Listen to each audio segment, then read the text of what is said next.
আপনি কি কখনো এমন একটি বাড়ির কথা শুনেছেন যেটি পুরো পৃথিবী থেকে সম্পূর্ণ বিচ্ছিন্ন? আজ আমরা জানবো বিশ্বের সবচেয়ে নিঃসঙ্গ বাড়ি সম্পর্কে। এই রহস্যময় বাড়িতে আইসল্যান্ডের একটি ছোট দ্বীপ এলিওয়েতে অবস্থিত।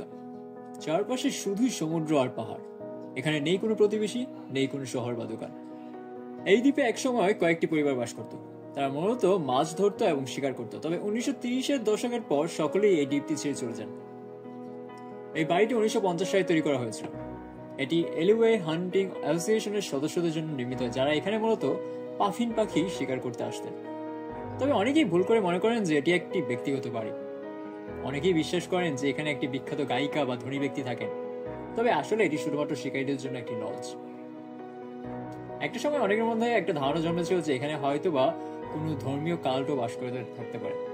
অথবা অনেকে মনে করতেন যে এটা তৈরি করা হয়েছিল ইনকেস যদি কখনো জম্বি অ্যাপোকালিপস টাইপের কিছু একটা হয়, অথবা কোভিডের মতো কোনো একটা সিচুয়েশন তৈরি হয়, তাহলে এর আসল মালিক এখানে এসে বসবাস করা শুরু করবেন যাতে তিনি বেঁচে যান। কিন্তু সত্য বলতে গিয়ে এটি শুধু একটি বাড়ি নয়, এটি হচ্ছে নিঃসঙ্গতার একটি প্রতীক। প্রকৃতির নিচে দাঁড়িয়ে থাকা এই বাড়িটি আমাদের মনে করিয়ে দেয় মানুষ প্রকৃতির একটি ক্ষুদ্র অংশ মাত্র। ভিডিওটি ভালো লাগলে লাইক দিন, শেয়ার করুন এবং আরো মজার তথ্যের জন্য অবশ্যই সাবস্ক্রাইব করুন।